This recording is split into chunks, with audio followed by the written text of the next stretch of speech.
Hola amigos, soy Alberto Zambrano, este es mi podcast, quiero darte la bienvenida si eres un suscriptor usual, si estás pasando nuevo por aquí, te recuerdo que suscribirte al canal, darle like, comentar, no te cuesta nada, si desbordas generosidad, patreon.com/Alberto Zambrano para que consigas este y otros videos en exclusivo, en Early Access, cómo contactarme, mis redes sociales, si me quieres dejar una propina en cripto, todo lo demás pues está en la descripción de este audio, ¿ok? Así como las distintas partes de este video están también en la descripción de este audio. ¿De qué vamos a hablar hoy?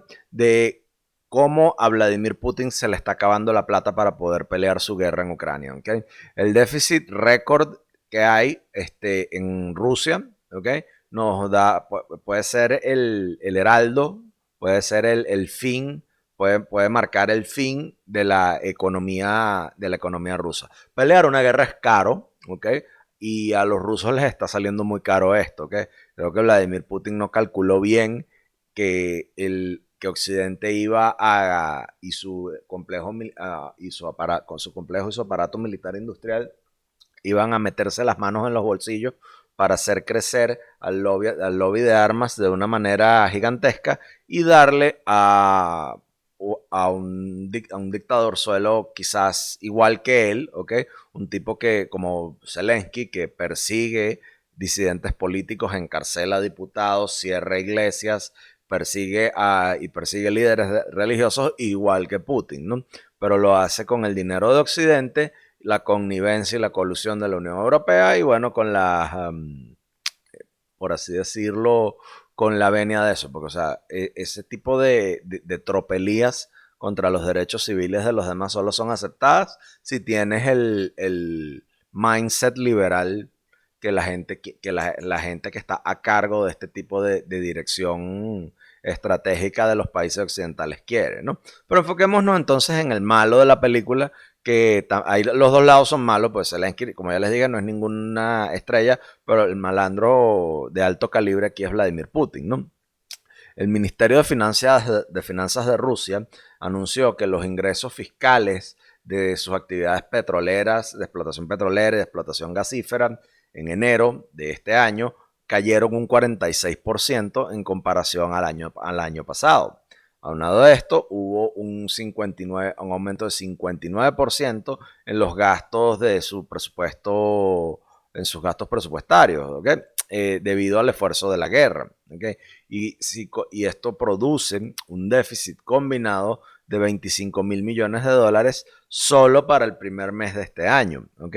Si mantienen esa tendencia, Moscú tendrá un déficit de 300.000 millones de dólares, ¿ok? Para finales de 2023, ¿ok?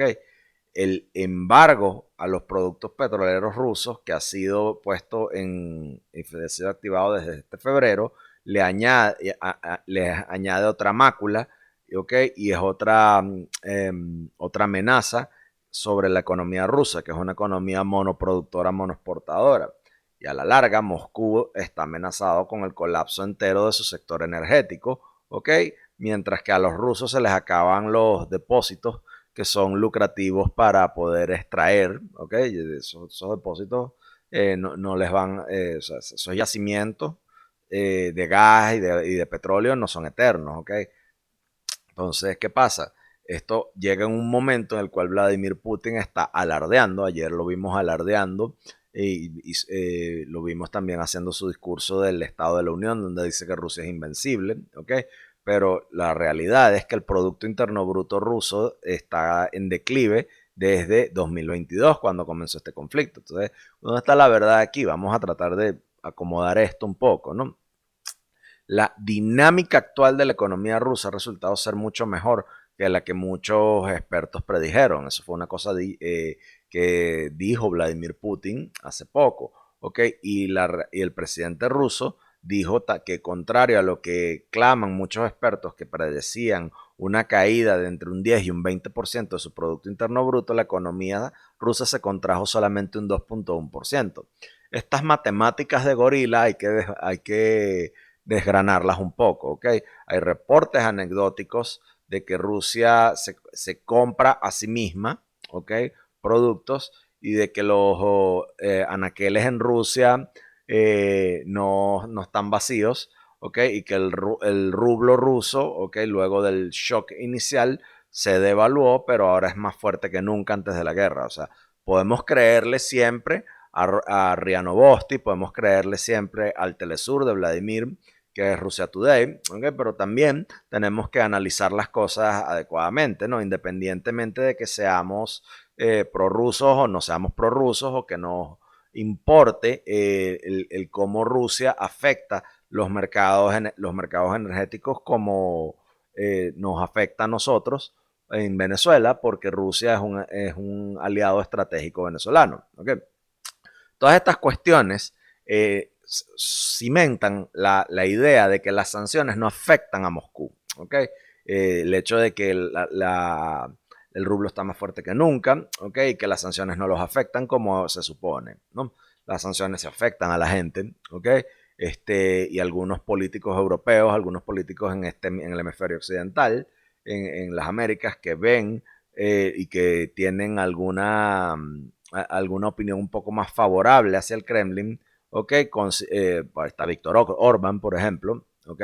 El presidente de Hungría, considera que las sanciones impuestas a Moscú lastimarían a los países que las imponen más que al que más que al que las recibe, ¿ok?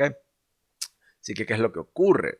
Bueno, como es usual, poco es el asunto tiene muchos más, tiene otros tonos que los pronunciamientos populistas de líderes populistas nacionalistas como Víctor Orbán, ¿ok? O sea, el efecto sancionatorio es una cosa que hay que tomar en cuenta, ¿ok? Vamos a empezar desde la base, ¿ok? Empezamos desde la base. Para aquellos que están siguiendo esto, y si no, pues estás debajo de una piedra, ¿ok? No, esto no es nuevo, ¿ok? No hay noticia nueva, pero por cuestiones de orden tenemos que notar que la economía rusa como o sea, se fundamenta sobre la venta de hidrocarburos, ¿ok? Gas natural y petróleo y sus productos procesados, ¿ok? Y lo que hacen en sus refinerías. ¿Okay? El objeto de debate está en qué parte específica del presupuesto ruso se beneficia de la venta de materias primas. ¿Okay? Y esa parte es una parte bien grande, ¿okay? Eso lo tenemos claro. Pero grande es un término relativo, porque si vemos a lo que dice Mikhail Krutikin, ¿okay? Uno de los analistas de mayor nivel y a la vez independiente sobre los mercados de materias primas, es una combinación, que esto es una combinación rara, que sea de alto nivel y a la vez sea independiente, pero eso existe en Rusia, ¿ok? Mikhail Krutikin, este analista, nos dice que los ingresos de petróleo y gas son cerca del 40% de lo que recibe ese presupuesto, de los ingresos de ese presupuesto. Lo que es más, si tomamos en cuenta factores relacionados como los dividendos de lo que recibe el Estado ruso al cobrarle impuestos a las compañías extractivas, ¿ok? Los impuestos a sus empleados y el impuesto a la industria energética en general, esa suma sube a un 60%. A la luz de esto, y en las palabras del antiguo senador John McCain, llamó a Rusia una estación de gasolina disfrazada de país. Eso no luce excesivo, si vemos o sea, si vemos eso, ¿no? Pero cuando el 60% de tu presupuesto viene de una parte, eso tiene un efecto doble. Porque cuando la situación del mercado es favorable, bueno, estás en bonanza, ¿okay? Estás gastando, los precios van a aumento, tienes nuevos clientes, tu presupuesto aumenta de forma significativa. Y cuando los precios caen, ¿okay? Pierdes clientes y estás sumamente vulnerable. Si no, veamos lo que le pasó a Venezuela cuando estaba Chávez, ¿okay? Cuando Chávez empieza a morirse, que empiezan a caer los precios del petróleo, y cuando le toca gobernar a Nicolás Maduro, en un momento en el cual el ingreso de la renta petrolera se fue al suelo, y con ello la economía venezolana se fue al suelo también. Ese es el problema con los países monoproductores, monoexportadores. ¿Okay? La bonanza es buenísima, pero la sequía es terrible. ¿Okay? Nassim Nicolás Taleb, okay, llamaría a la economía rusa una cuestión muy frágil. Si tú pones todos los huevos en una canasta y la canasta se te rompe, pierdes todos los huevos. Es un efecto dominó. Okay. Ya que Vladimir Putin tomó el poder al principio de este siglo, la Federación Rusa ha experimentado muchos beneficios de que sean un país monoproductor, monoexportador. Okay, los precios de las materias primas, en particular del petróleo, estaban esencialmente en ascenso a principios de siglo. Okay. Y Moscú fortalecía sus lazos económicos con sus mercados más importantes. ¿Cuáles eran sus mercados más importantes? Europa, lo que tenía más cerca. Sobre todo porque eran sus principales compradores. ¿Okay? 2 décadas de prosperidad de ventas le permitieron a Moscú crear reservas de moneda extranjera importantes, unos 650.000 millones de dólares que estaban en su pico antes de la guerra. Y eso, como ahora sabemos, era una protección económica contra el estrés financiero y la agresión una vez que comenzaron los problemas con Ucrania. ¿Okay? El hecho de que Rusia sea un estado monoproductor, monoexportador, aunque a corto plazo también tuvo un efecto paradójico inmediatamente después de que la invasión comenzó. ¿Por qué? Porque los mercados reaccionaron con pánico ante la agresión. Y después de todo, el principal productor del mundo de recursos naturales tuvo que estar involucrado en la jugada, especialmente en Europa, porque el precio estuvo, o sea, el que pagó el precio de la guerra era el que le tocaba utilizar la calefacción, utilizar el gas para cocinar o llenar el carro con el combustible. ¿Okay? Aunque en los países europeos de forma unánima, aunque a distintos grados, ¿okay?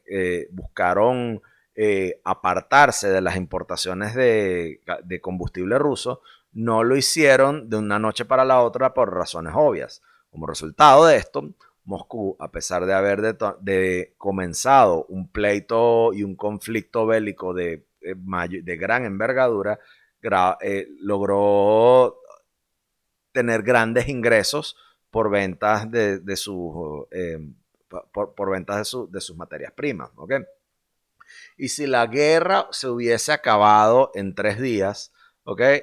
O en 3 meses, o en 6 meses, Rusia habría emergido de ella no solamente logrando un gran éxito estratégico, pero también sin lastimarse financieramente, porque un exceso presupuestario de la venta de sus materias primas hubiese cubierto todos los gastos de la guerra. Pero la guerra no se acabó en 3 días, no se acabó en 3 meses, no se acabó en 6 meses, ¿ok? Y los principales consumidores rusos empezaron a cortar relaciones con Rusia a un paso acelerado. Y eso incluía a un socio clave, la Alemania, ahora de Olaf Scholz, previamente de Angela Merkel, ¿ok? Que por cierto, les recomiendo escuchen mi podcast sobre cómo Angela Merkel es una líder desastrosa alemana, una desastrosa líder alemana. ¿Okay? ¿Qué escala de conexiones estamos hablando? ¿Okay? Porque antes de que Europa rápidamente diversificara sus fuentes, Rusia le daba a Europa 75% de gas natural, de todas sus exportaciones de gas natural y 55% de todas sus exportaciones de petróleo. Así que la estructura monoproductora, monoexportadora de Rusia era doblemente vulnerable, no solamente porque cimentaba su presupuesto de 60% en los hidrocarburos, pero que sus ventas estaban concentradas de forma similar en un área, en Europa. Es por ello que Moscú indirectamente atacó a su consumidor más importante, sobre la cual la mayoría de su presupuesto se cimenta. ¿Okay? Por así decirlo, Vladimir Putin se pegó un tiro en el pie. Y esto dice mucho sobre el cálculo estratégico y los errores cognitivos del Kremlin. ¿Okay? Ha pasado un año, Occidente, con su cliente más importante que es Europa, le impuso una grandísima cantidad de sanciones a Rusia, incluyendo un tope sobre los precios del petróleo en diciembre y al principio de febrero sanciones afectando a los derivados de los hidrocarburos. Todo esto, tomándolo en cuenta, ¿qué significa para la industria del petróleo crudo ruso? ¿Okay? el analista del cual les hablé, Mikhail Krutikhin, ¿okay?, de RusEnergy, cree que Rusia va a perder cerca del 57% de sus exportaciones en los próximos meses, sus exportaciones petroleras. ¿Okay? Krutikhin nos señala que todos los importadores mayores de petróleo de Rusia, que son los países norteamericanos y de la Unión Europea, se han rehusado a comprar productos de petróleo desde febrero. Y de hecho que ha hecho por lo menos Estados Unidos y Canadá han decidido comprar, congraciarse con Venezuela, desconocer a Juan Guaidó y comprar petróleo venezolano, sacar petróleo venezolano, habilitar el aparato del sector energético venezolano, cimentando y reflotando a Nicolás Maduro. Y esto significa que Rusia tendrá una sobreproducción debido a la cantidad de productos de crudo que Rusia puede ofrecer. ¿Okay? Al tener de más, hay demasiada oferta y los precios van a caer. Y para la fecha, digamos, hay un 75% de todos los productos producidos en Rusia han ido a exportación.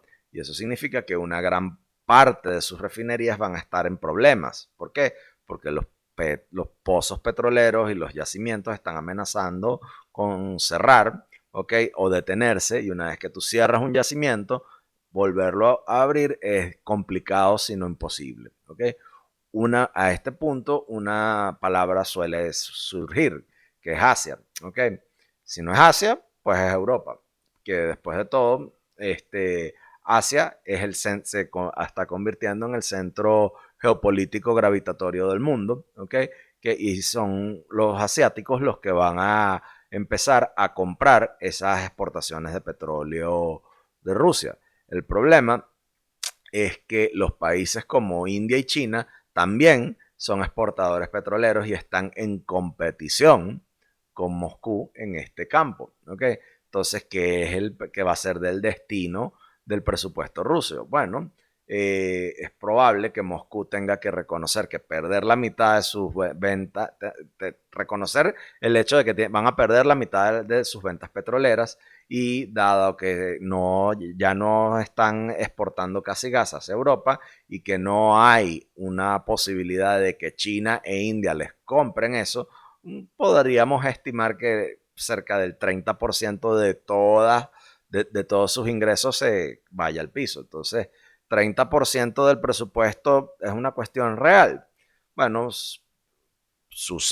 acontece que Moscú presentó su plan presupuestario para 2023 y los resultados del primer mes también emergieron y tenemos que ver esos números. Según ese presupuesto, que es el presupuesto federal, son unos 400, los gastos van a ser unos 409 mil millones de dólares, ¿ok? Y los ingresos van a ser alrededor de unos 368 mil millones.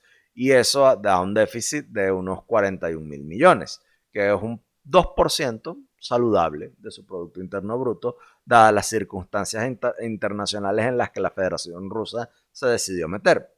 El plan era poder mejorar con un déficit de 57 mil millones para finales del año pasado. Entonces, ¿dónde está el 30% del que estoy haciendo mención?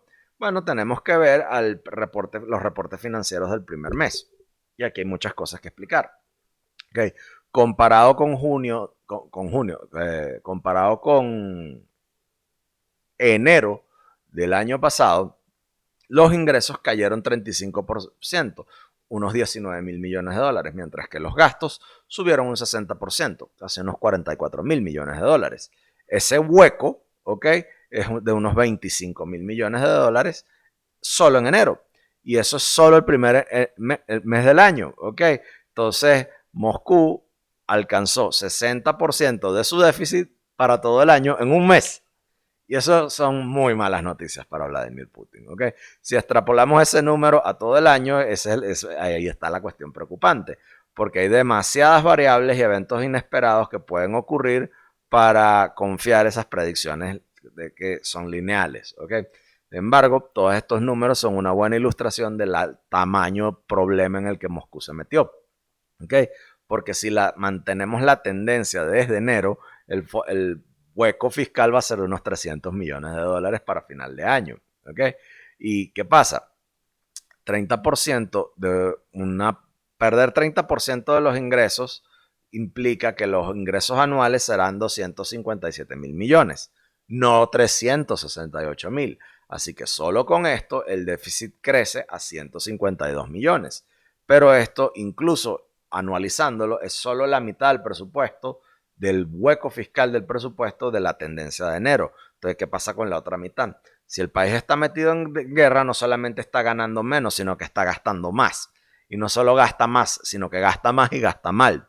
Así que dependiendo de las fuentes que tú consultes, esta guerra le está costando a Rusia cerca de entre unos 130 mil millones a 328 mil millones. ¿Ok?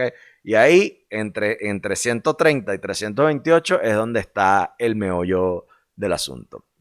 ¿Ok? Sin embargo, al comienzo de esto mencionamos también que cerca de 650 mil millones de reservas en oro y de moneda extranjera estaban en las arcas rusas. Esa supuestamente era un fondo de protección contra el peor de los casos. ¿Ok?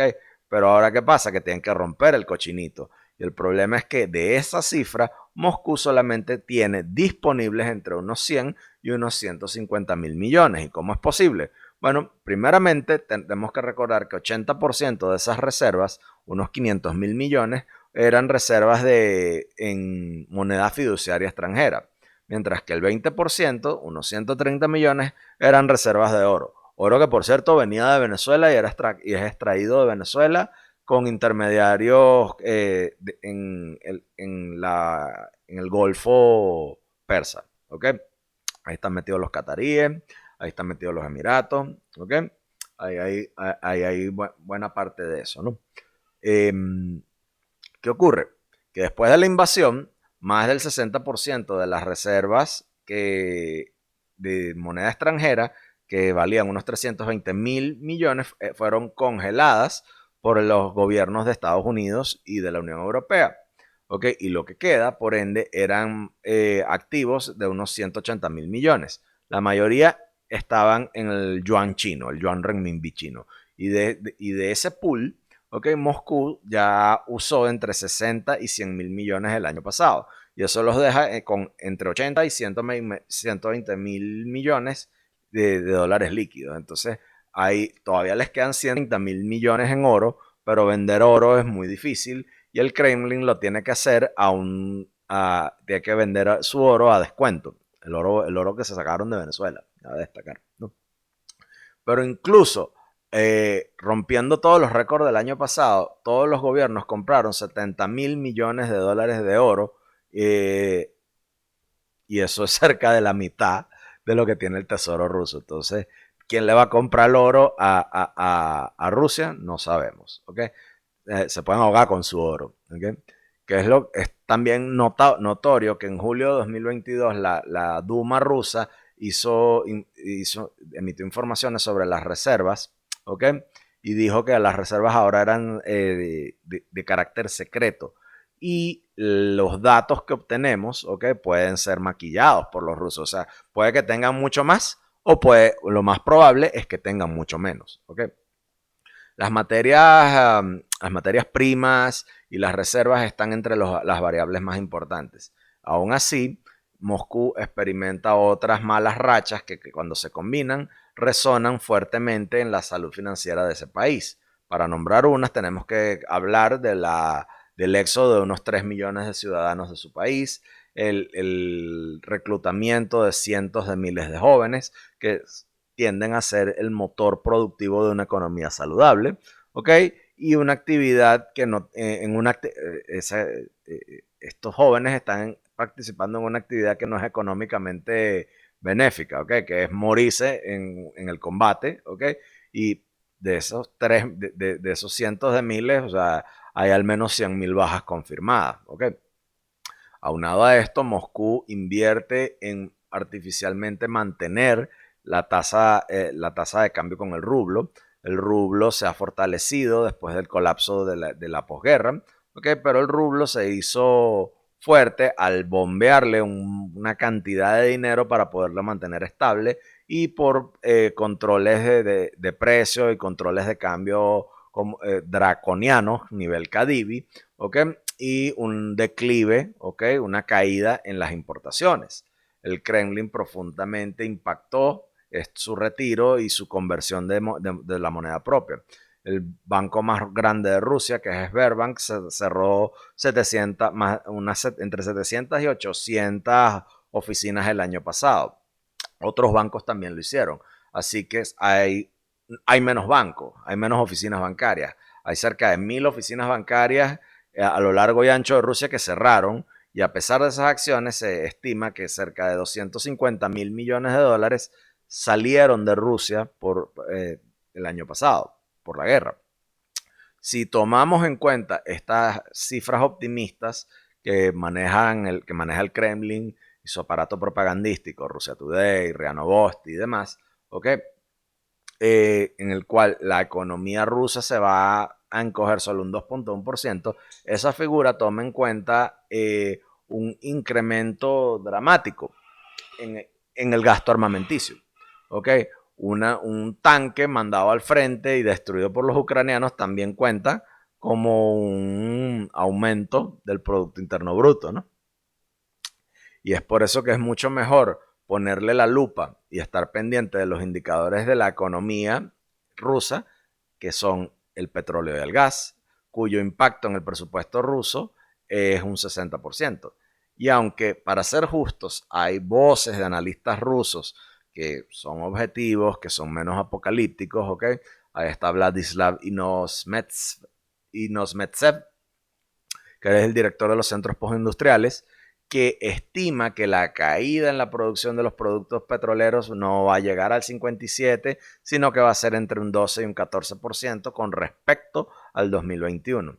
Y Nosemtsev considera que la caída de un 50% es muy poco probable, ya que nunca Rusia o la Unión Soviética experimentaron tales niveles.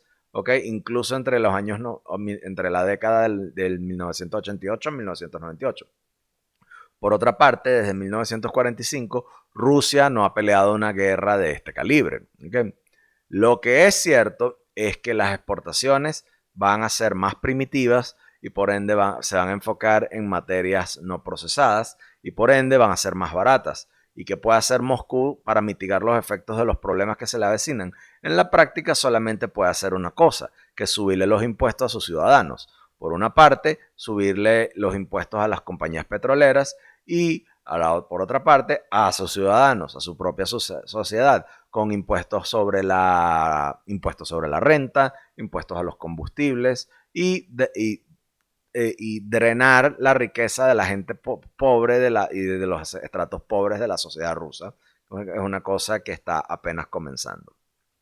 Insomtsev, ok, aunque es un optimista a mediano y corto plazo, está de acuerdo con los resultados a largo plazo que plantea Krutikin, ok, que dentro de 10 a 20 años, ok, el colapso total del sector energético ruso está en pleno desarrollo, a menos de que se modernice y se modernice a profundidad, ya que desde los años 2000 la industria aguas arriba de Rusia ha mostrado una necesidad de modernizarse, ¿ok? Ya que la proporción de ese petróleo difícil de sacar de los yacimientos rusos está cada vez más en ascenso, ¿ok? Ya sacar petróleo de Rusia cuesta, ¿ok? Incluso antes de la guerra, el ministro de Energía de la Federación Rusa, Pavel Sorokin, dijo que para 2030 casi todo el petróleo ruso sería difícil de extraer, ¿ok? Krutikin estima que para 2035 solo 30% de los yacimientos van a ser lucrativos en su actividad extractiva. Por ende, el gol de Moscú en los años previos a la guerra fue intensificar la exploración de nuevos yacimientos y abrir nuevos campos de producción, incluyendo los del Ártico. ¿Okay? Este tema no fue abandonado y no fue descartado, ¿okay? Sino que era más importante para preparar el Estado a la guerra para, entre otras cosas, construir reservas de moneda dura. ¿ok? Inevitablemente, la corrupción omnipresente de los rusos, ¿ok? Y la construcción de riqueza, la acumulación de riqueza de sus oligarcas, también jugaron una parte importante en esto. Aún así, ¿qué son materias primas difíciles de recuperar? El Ministerio de Recursos Naturales de Rusia las define como reservas, que son lucrativas, son costo efectivas en su desarrollo y que solamente pueden ser llevadas a cabo utilizando métodos y tecnologías que requieren de una inversión mayor de capital y costos operativos comparado con métodos tradicionalmente empleados. Aquí hay dos palabras clave: capital y tecnología. El capital se está yendo de la Federación Rusa a toda velocidad. Y aunque esto es paradójicamente menos un problema, porque mucho más crítico es la tecnología, o que no tengan la tecnología, ¿okay? Para mantener y, para más importante, desarrollar su propio sector minero, Moscú necesita especialistas occidentales y necesita tecnología occidental. Con las condiciones geopolíticas y la guerra, eso no va a ocurrir, ¿ok? El tren de la modernización ya pasó, ¿ok? Entonces es un desastre muy posible, el colapso de Rusia y lo que eso va a significar para su sociedad. El tiempo nos dirá si las materias primas rusas y su sector energético van a colapsar más rápidamente y más drásticamente, o más lentamente. ¿Okay? En cualquier caso, sin embargo, la mayor parte del presupuesto ruso está condenado al colapso, y sin importar cuán duro el Kremlin, con sus aparatos propagandísticos, busquen cambiar la realidad, lo cierto es que tarde o temprano vamos a ver los efectos con toda su fuerza devastadores de la guerra sobre la sociedad rusa. ¿Okay? El argumento final para el caso ruso puede ser mucho más el colapso de su economía que su enemigo, que es Ucrania, que se ha encogido en un tercio solamente en el primer mes de un año. ¿Okay? Y lo que es verdad de esta perspectiva es que la fragilidad de Ucrania es mucho más grande que la de Moscú. ¿Okay? Todo depende en la voluntad de Occidente de mantener a Ucrania de pie. ¿Okay? Y aunque no hay señales de que esa voluntad debería evaporarse o acabarse en cualquier momento, ¿okay? La durabilidad económica rusa no está cerca de la durabilidad económica de una Ucrania que cada vez lo que hace es pedir más dinero. Y una vez que te metes en una guerra larga, al final solamente una cosa importa, y es el dinero. Soy Alberto Zambrano, espero les haya gustado esto. Este es el podcast de Alberto Zambrano. Patreon.com/Alberto Zambrano. Estoy en Spotify, en Apple Podcasts, en Google Podcasts, donde sea que tú consumas tus podcasts, en Anchor. Suscríbete, comenta, dale like a la campanita y todo eso. Hasta la próxima.